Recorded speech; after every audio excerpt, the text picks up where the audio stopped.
a billion-dollar scheme that robbed millions of Brazilian retirees, forged documents, undue deductions, and a projected 18 billion reals hole.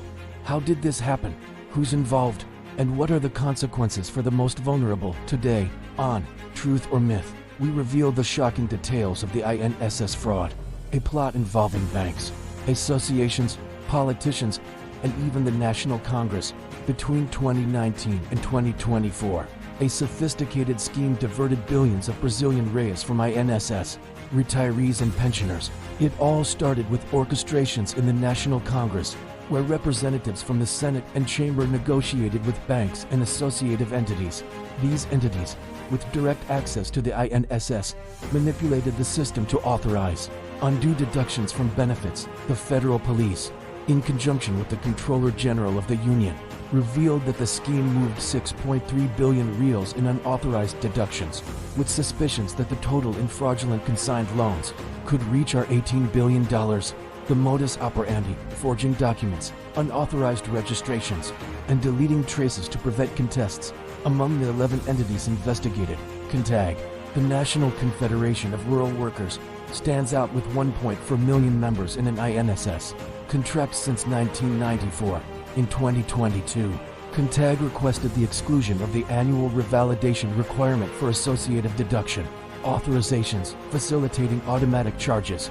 In 2023, following a request from the entity, INSS irregularly released deductions from nearly 40,000 benefits.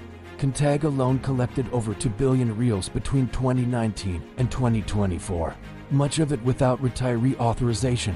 Other entities, like Sindnapi, linked to former President Lula's brother, are also under investigation. The Comptroller General indicates that 98% of interviewed beneficiaries never authorized these deductions. The scheme used technology to deceive. An expert forensic report revealed the forgery of retirees' fingerprints to release undue deductions. Software was identified in 18 entities, including 12 already known and 6 new ones, that automatically generated fake signatures. These frauds allowed entities to register retirees as associates without their knowledge, initiating direct deductions from benefits after funds were released. Data like RGs and CPFs were erased from systems to eliminate traces, making contests difficult. This level of sophistication suggests the participation of individuals with internal access to the INSS. Banks also played a central role. Retirees' RGs and CPFs were shared to facilitate fraudulent consigned loans, often without their request. After liquidation, traces were erased, making it difficult for victims to realize the scam. Furthermore, monthly payments of up to 50 reals zero were paid to entity assistants for articulations with politicians in Congress. The federal police suspect, a senator of the Republic, is involved and is expected to be questioned soon. The opposition points out that attempts to moralize the INSS, such as Provisional Measure 871/2019 by the Bolsonaro government, were blocked by political interests, including amendments supported by CONTAG and left-wing parties. The impact on retirees is devastating. More than 9 million beneficiaries, many living on minimum pensions, had their benefits reduced by unauthorized deductions. In regions like the Northeast, up to 60% of retirees were affected. Between 2019 and 2024, 6.3 billion reals was directly diverted, with a total hole in fraudulent consigned loans estimated at 18 billion reals. Many elderly individuals only discovered the frauds when they noticed reductions in their payments, facing difficulties covering basic expenses. The Comptroller General and the Federal Court of Accounts are working to reimburse victims, but the process is slow, and trust in the Social Security system has been shaken. Operation Sem Desconto, without deduction, launched in April 2025, mobilized 800 federal agents and resulted in 211 search warrants and 6 arrests.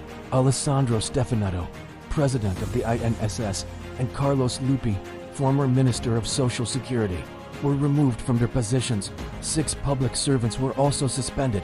The opposition, led by Senator Damaras Alves and Representative Coronel Fernanda, managed to create a parliamentary commission of inquiry with 223 deputies and 36 senators to investigate the case. However, the Lula government resists, claiming that federal police and Comptroller General investigations are already advanced. Critics point out that the Federal Court of Accounts recommended controls like biometrics in 2023, but it was ignored, allowing the fraud to grow 84% between 2023 and 2024.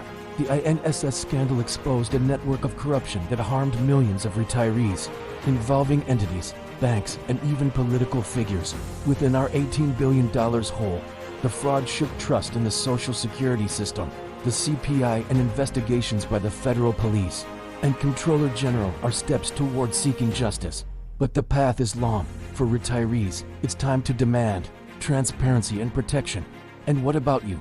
How can we ensure this doesn't happen again?